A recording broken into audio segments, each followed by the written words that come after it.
Bienvenidos una vez más a la clase de Teología 4.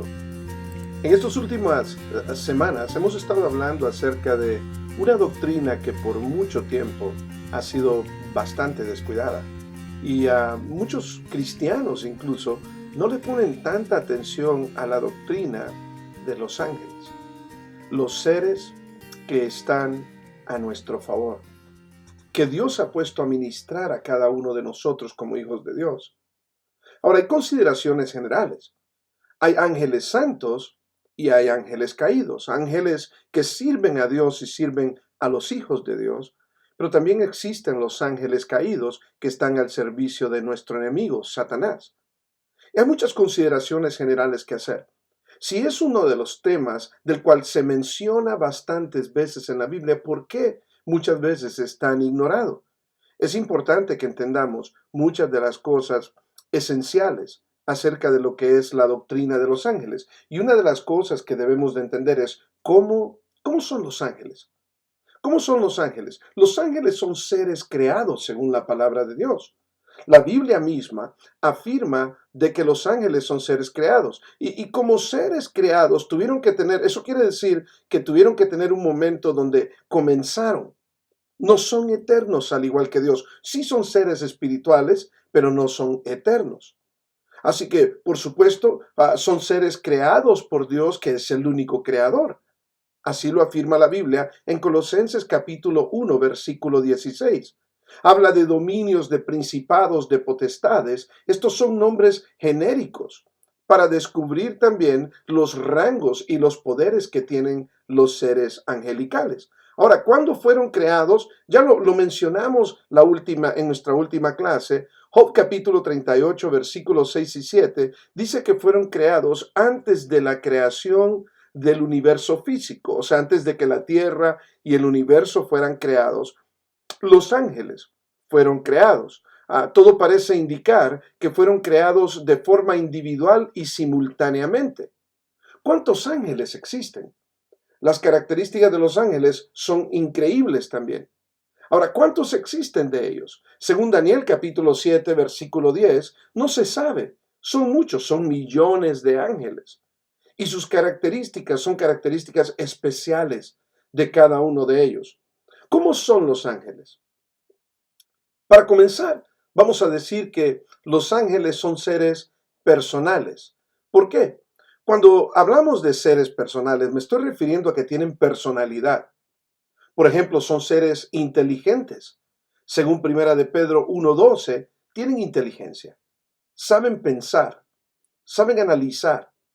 Lucas capítulo 15, versículo 10, dice que son seres emocionales, tienen emociones. Según Judas, versículo 6, dice que también tienen responsabilidad moral.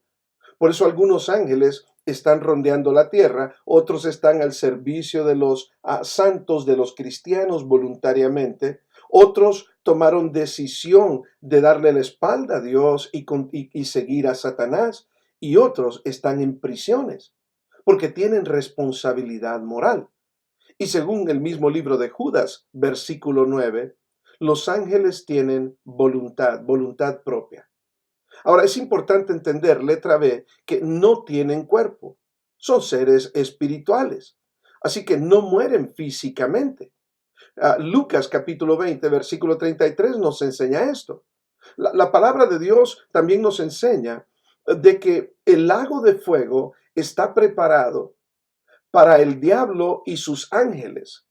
O sea, estos son ángeles caídos. Originalmente eran ángeles que fueron creados por Dios para el servicio de Dios y del pueblo de Dios.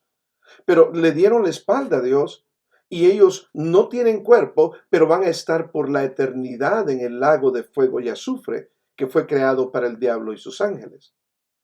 Por lo mismo que no tienen cuerpo, no se reproducen.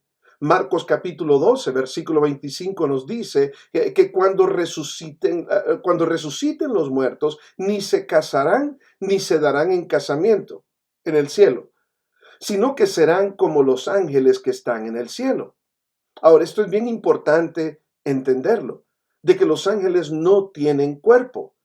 Ahora, Entonces, ¿cómo entendemos esto de la apariencia de los ángeles cuando la Biblia nos dice acerca de que los ángeles tienen alas, de que los ángeles son así, de que los ángeles son asá? Entonces, ¿cómo entendemos esto? ¿Cómo representan los artistas a los ángeles? Constantemente, si usted nota, los artistas representan a los ángeles como adolescentes varones, con cabello largo, con alas. La Biblia da una descripción muy exacta del aspecto de los ángeles en cada ocasión que los ángeles aparecen. Normalmente son invisibles. Normalmente son invisibles al ojo humano porque son espíritus. Ahora, Segunda de Reyes, capítulo 6, versículo 15 al 17, nos da uno de esos ejemplos. Pero también en Hechos, capítulo 1, versículo 10, nos enseña de que a veces aparecen en forma humana. O sea, son invisibles cuando no quieren revelarse al humano, pero muchas veces cuando aparecen al ser humano, los ángeles aparecen de forma humana. Y siempre, según Marcos 16:5, por ejemplo, siempre aparecen como jóvenes, como varones jóvenes. Siempre como varones y siempre como jóvenes. Am, una de las preguntas que me hicieron en una ocasión, entonces, ¿los ángeles tienen alas? O sea, si son seres espirituales, ¿tienen alas? ¿Tienen alas? La respuesta es bien sencilla. Son espíritus. No tienen alas porque son seres espirituales. Ahora, a veces los artistas los representan con alas en el intento por describir su capacidad para desplazarse velozmente. Pero la palabra de Dios dice, por ejemplo, Isaías 6:2 dice, por encima de él había serafines. Cada uno tenía 6 alas, con 2 cubrían su rostro, con 2 cubrían sus pies y con 2 volaban. Lo que nos está diciendo esto es una representación simbólica de lo que hacen los ángeles, pero en realidad no tienen alas porque son seres espirituales.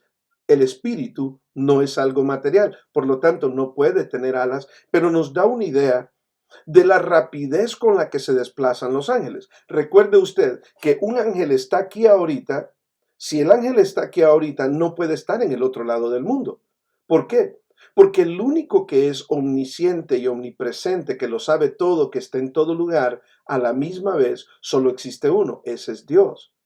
Por lo tanto, los ángeles no son seres omnipresentes, que están en todo lado. No, Dios sí es omnipresente, está en todo lugar, en todo momento. Pero los ángeles no. Lo único que sí tienen una capacidad increíble de desplazarse. Pero ¿tienen cuerpo? No, no tienen cuerpo. Pueden tomar forma humana si quieren revelarse, si quieren identificarse con los seres humanos. ¿Cuáles son las diferentes clasificaciones de los ángeles? Clasificación moral, por ejemplo, existen 2 clasificaciones morales. Marcos 8:38 nos dice que existen ángeles santos, existen ángeles escogidos que están en los cielos delante de Dios y ministran a los salvos aquí también en la tierra, sí. Son ángeles que están al servicio de Dios y de los santos. Y en Mateo capítulo 25, versículo 41, nos dice que hay una segunda clasificación de ángeles. Estos son los ángeles caídos. Los ángeles caídos son aquellos a los que Satanás arrastró en su rebelión. Por ejemplo, según segunda de Pedro capítulo 2, versículo 4, algunos de estos ángeles están encadenados. Por lo tanto, no pueden actuar contra los hijos de Dios. O sea, no todos los ángeles caídos están sueltos y andan por el mundo haciendo el daño que hacen al mundo. Muchos de ellos están en prisiones. Lea segunda de Pedro 2:4 y se dará cuenta. Según Efesios 6:11 al 12, algunos están libres. Unos están en prisión, otros están libres. Así se dividen los ángeles caídos, los que están en prisión, los que están libres. Así que hay tenemos 2 tipos de ángeles o 2 clasificaciones, podríamos decir, los ángeles santos que están al servicio de Dios y al servicio de los creyentes. Sí, hay ángeles a tu servicio. Y es increíble cómo muchas veces nosotros no pensamos. Muchas veces hay cosas que te pudieron haber pasado y no te han pasado porque posiblemente los ángeles que estaban ahí al servicio de tu vida te protegieron. Te protegieron porque ese es el mandato que Dios les ha dado. Les ha dado el mandato que te protejan, que cuiden de los creyentes. Están a favor de ministrar a los creyentes. Y estos otros que son caídos, algunos de ellos están libres y son los que andan molestando y merodeando por el mundo ahí, molestando al mundo, influenciando en aquellas cosas que no son correctas. Pero hay un grupo de ellos, de esos caídos, que están encadenados. Después podremos hablar un poco más de eso, por qué están encadenados unos y otros no. Clasificación jerárquica de los ángeles. Los ángeles tienen clasificaciones jerárquicas. Por ejemplo, algunos son arcángeles. Esto quiere decir que son ángeles superiores. Como por ejemplo en Judas 9, Daniel 12:1, nos habla de Miguel. Y Miguel parece estar relacionado especialmente con Israel, sirviendo principalmente al pueblo de Israel. Constantemente Miguel sale relacionado con Israel de esa forma. Es un arcángel, es un arcángel, es un ángel superior. En Daniel 9:21, en Lucas capítulo 1, versículo 19 al 26, también tenemos a Gabriel. Gabriel también es un arcángel. Miguel es un arcángel, Gabriel es un arcángel. Aunque no se le llama arcángel, las funciones que cumplió Gabriel parecen ubicarle dentro de esta categoría como arcángel. No solamente tenemos los arcángeles, tenemos también a los querubines, los serafines y unos que son conocidos también como los seres vivientes. Génesis capítulo 3, 24, Isaías 6:2, versículo 6 también. Apocalipsis capítulo 4, versículo 6, habla de estos tres tipos de ángeles, querubines, serafines y seres vivientes. Pero también tenemos como tercera clasificación jerárquica, tenemos también a los ángeles comunes. Ángeles comunes, según Hebreos 1:14, estos están al servicio de los hijos de Dios. Esos están al servicio de los creyentes y esa es una tremenda bendición, saber que están al servicio de los creyentes. Los ministerios de los ángeles santos. ¿Cuáles son? Ya que se clasifican en dos moralmente, ángeles santos y ángeles caídos. ¿Cuáles son específicamente los ministerios de los ángeles santos? Por ejemplo, con respecto a la creación, Job 38, versículo 4 al 7, podemos entender ahí de que fueron testigos de la creación y alabaron a Dios cuando Dios hizo la creación. O sea que Dios estaba haciendo la creación y allí estaban los ángeles alabando a Dios. Con respecto a la caída, impedían que Adán y Eva entraran al jardín del Edén, recuerdan. Había puesto dos ángeles que estaban ahí cuidando la entrada del jardín del Edén.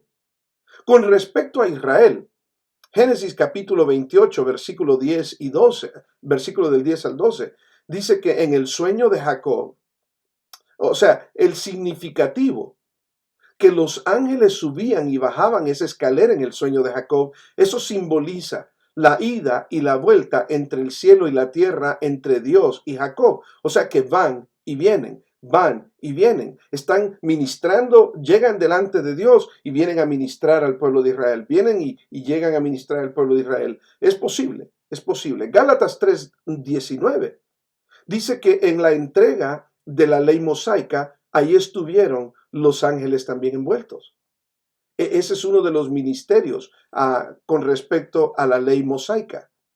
No, en Génesis 19, versículo 15, estuvieron también presentes en la destrucción de Sodoma y de Gomorra. Este fue uno de los ministerios de los ángeles santos. Estuvieron en la destrucción de Sodoma y Gomorra. Tremendo, tremendo. Ahora, con respecto a Cristo, ¿cuáles son los ministerios? ¿Cuáles fueron el ministerio de los ángeles con respecto a Cristo aquí en la tierra? En cada caso, es importante leer estos textos y explicarlos brevemente para entenderlos bien. O sea, que usted pueda leerlos y analizarlos más bien. Mateo capítulo 1, versículo 20 al 21.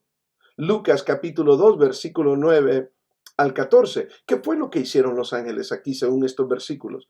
Estos ángeles predijeron y anunciaron el nacimiento de Cristo. Según Mateo capítulo 2, versículo 13, ¿qué hicieron los ángeles en este caso? Le protegieron cuando Cristo era un infante. Según Mateo 4:11, dice que los ángeles le sirvieron a Jesucristo después de la tentación. Lucas capítulo 22, versículo 43, los ángeles le fortalecieron en el Getsemaní. Mateo capítulo 28, versículo 2, quitaron la piedra del sepulcro. Ahí estaban los ángeles santos al servicio de Dios. Mateo capítulo 28, versículos 5 al 6, anunciaron la resurrección del Señor.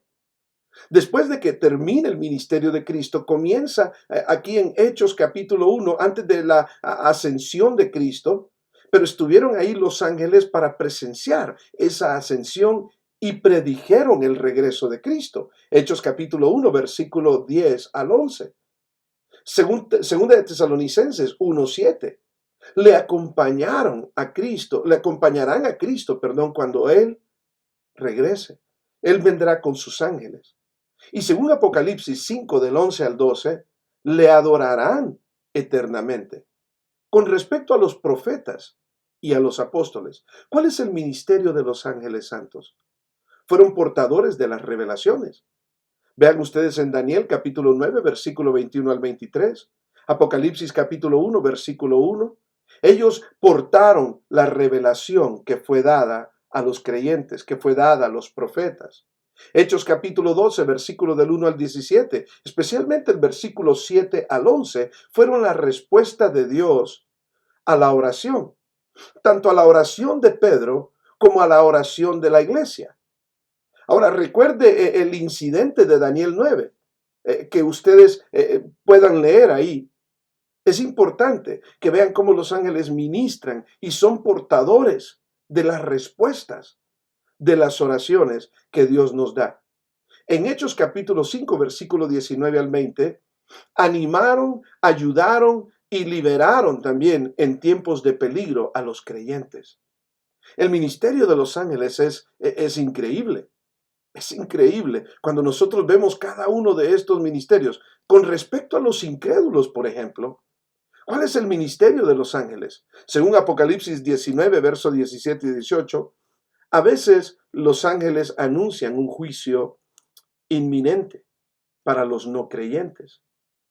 También Hechos capítulo 12, versículo 20 al 23, a veces los ángeles mismos aplican un juicio de Dios. O sea, Dios los manda a aplicar el juicio. O sea que cuando vemos muchas veces a ciertas personas o lugares que están experimentando el juicio de Dios, Dios envía a sus ángeles en muchas ocasiones, ¿verdad? A poder anunciar el juicio. Y no solamente anunciar el juicio, a aplicar el juicio. ¿Se recuerdan de Sodoma y Gomorra también?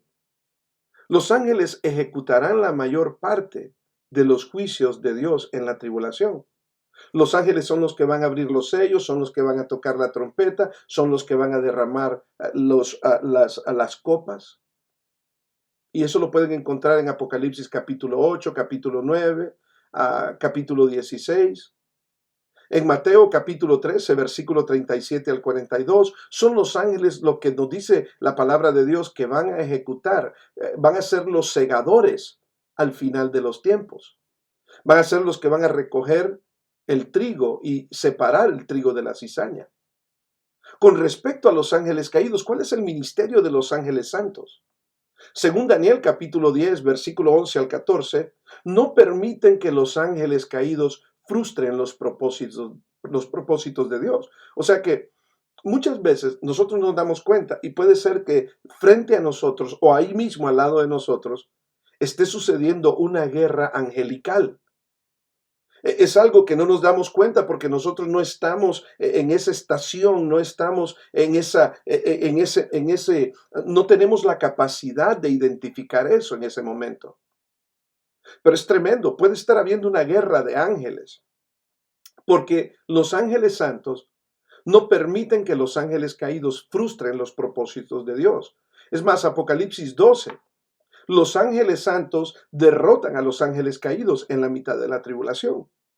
Y según Apocalipsis capítulo 20, versículo del 1 al 3, son los ángeles santos los que van a encadenar a Satanás durante el reino milenial, mientras Dios reine, mientras Cristo reine por 1000 años en la tierra, lo que es conocido como el reino milenial, después de la gran tribulación, después de la guerra de Armagedón, y venga el reino milenial. Son los ángeles santos los que van a tomar a Satanás y lo van a encarcelar por 1000 años. Perdón, con respecto a los creyentes. Según Lucas capítulo 15, versículo 10, los ángeles se gozan en la conversión de los pecadores. O sea que cuando una persona viene a creer en el Señor, los ángeles se gozan en el cielo por la conversión de una persona, de un pecador. Según Hebreos 1:14, los ángeles están involucrados en el ministerio de servir a los creyentes. Eso es bien importante que usted sepa, que el Señor envía a sus ángeles a que nos guarden, a que nos cuiden. Ahora, hay dos preguntas en las que pienso cuando digo esto. Y una de esas es, hay personas que me han hecho esta pregunta, entonces, ¿debemos de orar a los ángeles para protección? No, definitivamente no. Solamente se ora a Dios y a Dios únicamente. Entonces, es Dios quien va a enviar a sus ángeles a su servicio, a que ministren su vida. Debemos de pedirle a Dios que envíe a sus ángeles para ayudarnos entonces. ¿Hay algo que impide que lo hagamos? No, no hay nada que impida que nosotros hagamos eso y decirle, Señor, manda a tus ángeles que estén conmigo. Pero quizás más bien deberíamos de pedir a Dios su ayuda y que Él decida, que Él resuelva si es que hay necesidad de involucrar a sus ángeles en la ayuda que nosotros estamos solicitando. En Lucas capítulo 16, versículo 22, quizás los ángeles estén involucrados también en el traslado del espíritu de los justos a la morada celestial. Y según Mateo capítulo 24, versículo 31, los ángeles reunirán a los elegidos al comienzo del milenio. Estas cosas son maravillosas. Poder ver los ministerios de los ángeles santos, cómo Dios los ha puesto a nuestra disposición y que tampoco conocemos muchas veces de ello. Ahora, hemos dividido los ángeles en dos categorías. Los ángeles santos, que están al servicio de Dios y de sus hijos, y los ángeles caídos, que están al servicio de Satanás. Ahora, es importante entender quién es Satanás. ¿Quién es Satanás? ¿Qué era Satanás? Tenemos que entender de que Satanás era un ángel originalmente y que como un ángel, Satanás cayó de la gracia de Dios porque Satanás se llenó de orgullo. Se llenó tanto de orgullo que quiso ponerse en el lugar de Dios. Y al querer ponerse en el lugar de Dios, Dios lo desechó. Y juntamente con él a aquellos que se rebelaron contra Dios, que esto es la tercera parte de los ángeles. Una gran cantidad de ángeles tomó una mala decisión.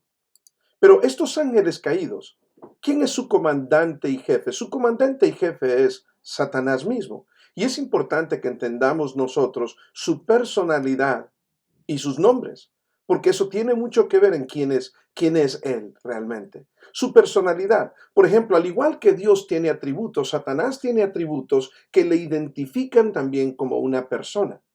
Segunda de Corintios capítulo 2, versículo 11, nos enseña de que Satanás es inteligente. De hecho, la palabra de Dios dice de que él tiene artimañas, o sea, que tiene mañas con arte y las usa en contra de los hijos de Dios, las usa en contra del mundo para destruir al mundo que Dios mismo creó. Todo lo que Satanás hace tiene como propósito destruir aquello que Dios hizo. Así que es inteligente, no es omnisciente, no lo sabe todo, pero puede pensar todo lo malo y usar todos los recursos que estén a su alcance de la inteligencia también que él tiene para hacer el mal. En Apocalipsis capítulo 12, versículo 12, dice que Satanás tiene emociones también. Se enoja, por supuesto. Las emociones son malas, son de las más bajas que pueden existir. Según segunda de Timoteo capítulo 2 versículo 26, Satanás tiene voluntad, tiene planes. Y tiene planes específicos, los quiere cumplir y tiene la capacidad para hacerlo. Mateo capítulo 4 versículo del 1 al 11, Satanás habla. Él habló ahí con Jesucristo mientras le tentaba. Y según primera de Timoteo 3:6, es responsable de sus acciones. Es más, pagó por el orgullo que tuvo delante de Dios y fue desechado de la presencia de Dios. ¿Cuáles son los nombres de Satanás? ¿Cuáles son los nombres que nos muestra la Biblia acerca de este ser que siempre quiere la destrucción de todo aquello que Dios edifica? Los nombres de Satanás es importante saber cuáles son porque describen sobre todo su personalidad. Describen su personalidad. Por ejemplo, Satanás significa, todo lo que significa es adversario. Mateo capítulo 4, versículo 10. Diablo, todo lo que significa, traducido al castellano, al español, es acusador. Juan capítulo 8, versículo 44. Es más, Job capítulo 1 y Job capítulo 2 nos da un cuadro más exacto de la tarea que el diablo tiene como acusador en el mundo. Es más, Apocalipsis, también puede ver Apocalipsis 12:10. Otro de los nombres de Satanás es el nombre de Belcebú. Significa Señor de los espíritus, obviamente de los espíritus malvados. Marcos capítulo 3, versículo 22, también puede significar Señor de las moradas celestiales, oscuras, Señor de toda impureza moral. Otro de los nombres es Abadón, Apolión, que significa destructor, porque todo lo quiere destruir, incluyéndote a ti, principalmente a ti. Muchas veces encontramos situaciones difíciles en la vida y a veces nosotros pensamos que son otras personas. Pero quiero decirte una cosa, muchas veces detrás de estas personas está la acción o el plan directamente de Satanás para destruir tu vida, tu persona, tu familia, tu reputación, tu trabajo, destruir muchas cosas que tal vez Dios quiere que tú levantes, que tú edifiques. Es Abadón, Apolión, el destructor. Satanás también tiene el nombre de Belial, que significa perverso, segunda de Corintios capítulo 6, versículo 15. Pero así como tiene nombres, tiene títulos también.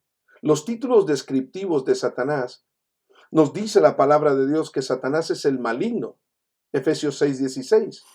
Eso quiere decir que es totalmente malo, maligno, tentador, primera de Tesalonicenses 3:5. Es el trabajo cotidiano de Satanás, es andar tentando a las personas, es andar tentando especialmente a los creyentes. ¿Por qué? Porque quiere hacer que los creyentes caigan. ¿Por qué quiere hacer que el creyente caiga? Para después poderlo estar acusando, ya que una de las cosas que hace Satanás es el acusador. Es más, la Biblia dice que es el príncipe de este mundo. Este título describe su jerarquía suprema entre las fuerzas del mal. No es el rey, Cristo es el rey de reyes. Él es el príncipe, pero de este mundo, no del universo. Eso quiere decir que es el que controla muchas de las cosas del sistema pecaminoso, está en las manos de él. Juan capítulo 12, versículo 31 dice que el diablo mismo maneja el sistema maligno del pensamiento que hay en el mundo y de acciones al que la Biblia le llama este mundo. También es el príncipe de la potestad del aire, Efesios 2:2. El diablo está al frente de un ejército de espíritus malignos, o sea, de ángeles caídos, sí, de ángeles caídos. Los demonios son los ángeles caídos. Mateo 12:24 dice que el diablo es quien gobierna y dirige a los demonios que parecen ser ángeles caídos. Obviamente, estos son los demonios. El Dios de este siglo también se le conoce como el Dios de este siglo. O sea, quien quiere suplantar a Dios, por eso fue que cayó. Quiere suplantar a Dios de los corazones de las personas. Y es por eso que él trata de hacer todo lo posible por tomar o porque hayan cosas que tomen el lugar de Dios en el corazón de la gente. Muchas veces la gente tiene más en su corazón cosas materiales y así sucesivamente que a Dios. Y es Satanás, ese es el deseo de él, suplantar a Dios en el corazón de las personas. Y de hecho lo hace. ¿Cuántas personas no tienen otras cosas en sus corazones como prioridad que no son Dios? Es el acusador, es el acusador de los creyentes, es el adversario. Primera de Pedro 5:8, se opone a los creyentes, los tienta, los amedrenta, trata de impedir que cumplan la voluntad de Dios o que se ocupen de llevar adelante los planes del Señor. Satanás trata de hacer cada una de estas cosas. Es el adversario, es el que engaña. Apocalipsis 12:9, tiene engañados a sus seguidores y a sus hijos. Y trata de engañar también a los cristianos. Y muchas veces, dijo el Señor Jesucristo, hasta los creyentes serían engañados. Tiene una capacidad tremenda de engaño, donde muchas veces muchas personas pueden creer estar en lo correcto, estar con Dios bien, y realmente Satanás los está engañando. Es el enemigo, Mateo 13, 25, 28 y 39. El diablo es el enemigo de Dios y del pueblo de Dios. Es un homicida. Juan 8:44, tentó a Adán y Eva y que murieron a causa de su caída, murieron espiritualmente. Lleva a sus seguidores a la muerte espiritual, a la muerte eterna.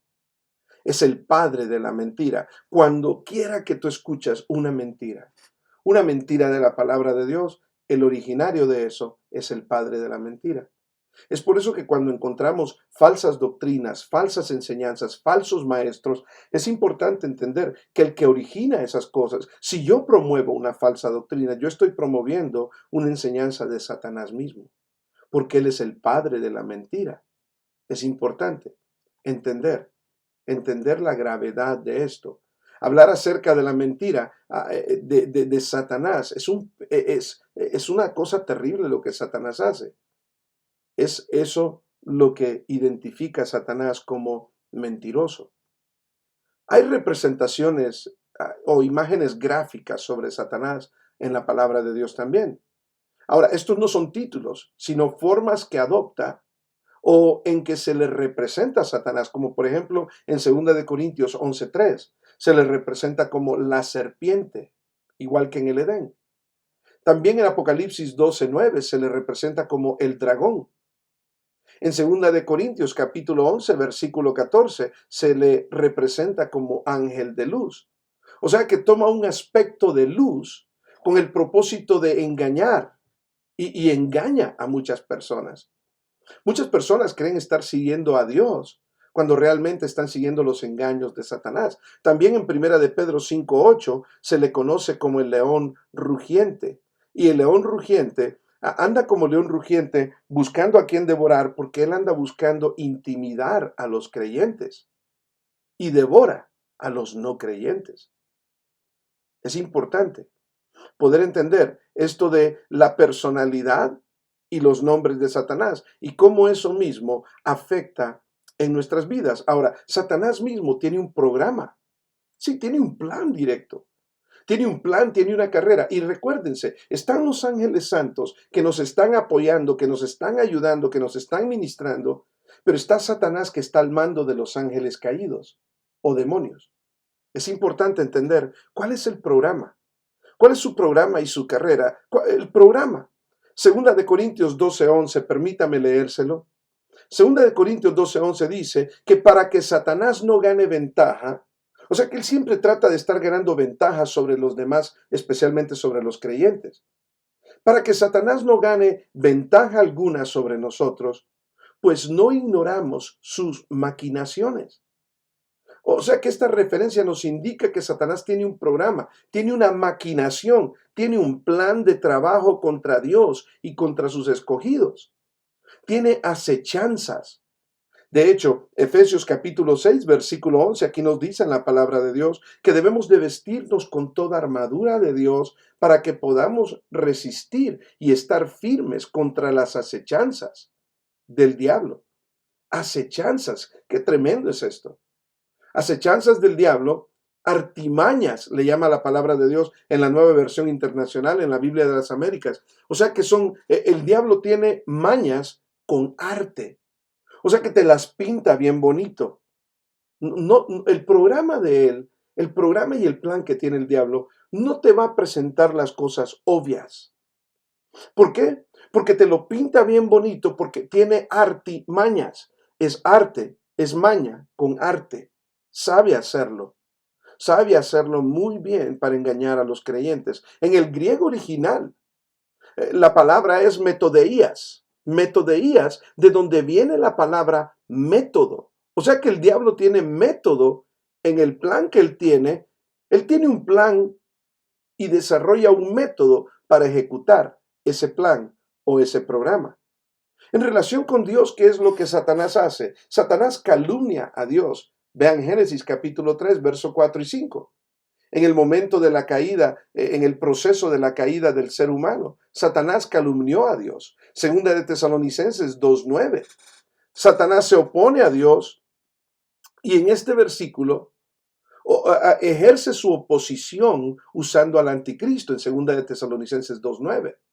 En segunda de Corintios 11:14 al 15, Satanás siempre trata de imitar las obras de Dios. Quiero decirte algo importante en cuanto a esto. Muchas personas piensan que porque ven un milagro, que porque ven cosas que parecieran positivas son de Dios. Satanás es un ángel caído y está al mando de todos los demonios y tiene el poder para hacer milagros. De hecho, aquí nos dice en 2 de Corintios 11, versículo 14 al 15, que imita a Dios. O sea que muchas veces, si tú ves un milagro, no necesariamente es un milagro que viene de Dios. El milagro o lo que sucede tiene que ir apegado de la palabra de Dios. Tiene que apegarse a la palabra de Dios, no contradecir la palabra de Dios. Ahora otra cosa, cuando Dios hace algo por la vida de una persona, cuando Dios obra un milagro, Dios no obra un milagro a cambio de dinero. Dios no obra un milagro a cambio de que si hago este milagro tú vas a ofrendar tanto. No, Dios obra el milagro para glorificarse en ti, que tú puedas entregar su vida a Él. Ya lo demás, eso es entre tú y Dios. Lo demás, pero no obra un milagro. Pero muchas veces, cuando hay personas que hacen este tipo de cosas, recuérdense que en un día el Señor Jesucristo dijo en Mateo capítulo 7, dijo, en aquel día muchos me dirán, Señor, Señor, si en tu nombre hicimos. Y el Señor Jesucristo, o sea que en tu nombre sacamos demonios, en tu nombre hicimos milagros. No, también el diablo lo puede hacer. Es más, dice el Señor Jesucristo que a muchos de esos Él les dirá, nunca los conocí. Ustedes son hacedores de maldad. Apártense de mí, hacedores de maldad. El diablo imita a Dios y sus obras. También en relación con las naciones. ¿Qué hace el diablo en relación con las naciones? Según Juan 12:31, trata de controlar a las naciones. Sí, controla muchas de las cosas que suceden en los países. Es por eso que la palabra de Dios también dice que nosotros tenemos que estar constantemente orando por aquellos que están en eminencia, por los reyes, por los presidentes. Apocalipsis 23 no solamente controla a las naciones, engaña a las naciones. Y es mucho más fácil de la forma en que Él los engaña a que quieran creer a Dios. Es más fácil seguirlo a Él que seguir a Dios, que pide cuentas de tus acciones. En relación con Israel, según Daniel capítulo 9, versículo 26 al 27, Él va a engañar a Israel mediante el pacto con el anticristo, durante la primera mitad de la tribulación. Y en Apocalipsis 12, 13 al 17, el diablo ha intentado antes, intenta en el presente y va a intentar destruir a Israel. Ese es el plan que él tiene para con Israel. Ese es el plan que él tiene para con las naciones. Ese es el plan que él tiene. En su plan, él está con eso en relación con Dios. En relación con los que no son salvos, ¿Cuál es el plan del diablo? Influye a los hombres. Es una influencia tremenda sobre los hombres. Primera de Juan 5:19. También no solamente los influye, los ciega. Segunda de Corintios capítulo 4, versículo 4, habla de que los ciega completamente a los seres humanos. Hechos capítulo 13, versículo 12, dice que incita a los hombres para que se opongan a la palabra de Dios. O sea que cuando una persona se opone a la palabra de Dios, es el diablo el que está detrás de todo esto. En realidad no es esa persona simplemente ha sido incitada en su corazón y en su mente a oponerse a la palabra de Dios. Y en relación a los salvos, ¿cuál es la tarea que lleva a cabo este acusador? Job capítulo 1, versículo 9 al 11 nos enseña que eso es lo que él es un acusador y un calumniador, o sea que acusa y calumnia a los salvos. Primera de Tesalonicenses 2:18 dice que estorba el trabajo de los salvos en la obra del Señor. Sí, estorba a la obra que nosotros hacemos para el Señor aquí en la tierra. Él no quiere que nosotros avancemos. Él no quiere que nosotros expandamos el reino de Dios en la tierra. Él no quiere que nosotros vayamos. Nosotros somos soldados del Señor y tenemos que ir conquistando terreno, conquistando. Y Él se opone a eso. Él pone trabas para eso. O sea que cuando tú estés queriendo hacer la obra de Dios y haya oposición satánica, que no te extrañe. Por esa razón es que tenemos que orar y ayunar para poder nosotros lograr hacer el trabajo que Dios nos ha mandado hacer. En Apocalipsis 2:10 habla de que Él levanta persecuciones contra los salvos. Imagínense esto. Mateo 16:21 al 23 dice que siempre está constantemente intentando destruir a los salvos. Primera de Corintios 7:5 tienta a los salvos para que pequen. No solamente los intenta destruir, pero Primera de Corintios 7:5 dice que los tienta con el propósito de que el cristiano peque. Una vez, mira, cuando tú estás en una tentación y una vez que tú has pecado, el diablo se da gusto acusándote del pecado que cometiste. Tiene una carrera. Su carrera pasada, antes de su caída, Nehemías 9:6 dice que fue creado por Dios. Primera de Timoteo 3:6 dice que su pecado fue creado por Dios, pero su pecado fue el orgullo. Qué terrible. ¿Qué te dice eso a ti? Si en algún momento actúas con orgullo, si en algún momento demuestras ser una persona orgullosa. Una persona orgullosa es aquella persona que no le gusta aceptar sus errores. Una persona orgullosa es aquella que no le gusta someterse a un liderazgo bíblico. Una persona orgullosa es aquella que le gusta ser siempre independiente y ser un llanero solitario y no someterse a la palabra de Dios y trabajar juntamente sometido al cuerpo de Cristo, a la iglesia local. Una persona orgullosa se identifica mucho con el diablo. No quiere hacer lo que Dios dice, sino lo que ellos dicen. En Ezequiel capítulo 28, versículo 19, versículo 12 al 19, nos muestra un cuadro de la caída de Satanás por ese orgullo. Fue creado por Dios, el orgullo hizo que cayera de la presencia de Dios. Su carrera, eso es su carrera en el pasado, ahora su carrera en el presente. Desde su caída hasta el arrebatamiento de la iglesia que todavía no ha sucedido, Job capítulo 1, Job capítulo 1 y capítulo 2 dice que tiene acceso al cielo, o sea que durante el presente él tiene acceso al cielo y anda por la tierra. ¿Y acceso al cielo para qué? Para pedir permiso a Dios, porque Dios le tiene que dar permiso de ciertas cosas. Primera de Tesalonicenses 3:5 dice que en el presente, aparte de tener acceso al cielo, él también, el presente, su carrera es tentar a los hombres.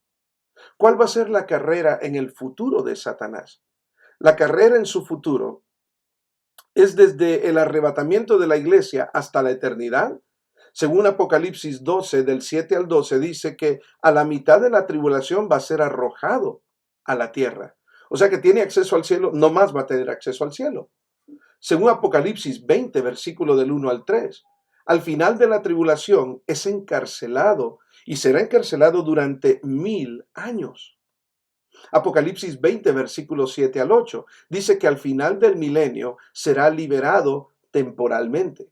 Sí, después de los 1000 años de prisión, va a ser liberado temporalmente y después va a ser echado. Finalmente, según Apocalipsis 20:10, será arrojado al lago de fuego por toda la eternidad. Es tremendo lo que Dios estará haciendo en el mundo y cómo Dios va a juzgar mismo a Satanás por todas las artimañas, por el plan que él tiene destructivo en contra de sus hijos. En la próxima clase estaremos hablando de cómo debe de considerar el cristiano a Satanás. Muchos cristianos se atreven a insultar a Satanás. Y quiero decirle, mis queridos hermanos, la Biblia es bastante clara en cómo nosotros debemos de actuar para con Satanás. No olvide que aunque es nuestro enemigo, no olvide que es un ángel caído y es un ángel con poder, es un ángel que sabe lo que tiene mañas que las usa con arte en contra suya y en contra mía. Tenemos que tener cuidado. Pero la próxima clase nos vamos a dedicar a hablar de cómo debe de considerar el cristiano a Satanás. Y también estaremos hablando acerca de cómo puede el cristiano derrotar a Satanás. Si tan poderoso es, ¿cómo puedo yo como hijo de Dios derrotar a Satanás? Bendiciones, y ha sido un placer haber podido compartir con ustedes esta clase acerca de la doctrina de los ángeles, o como le llamamos también en términos teológicos, angelología. Dios bendiga y que pasen un lindo día.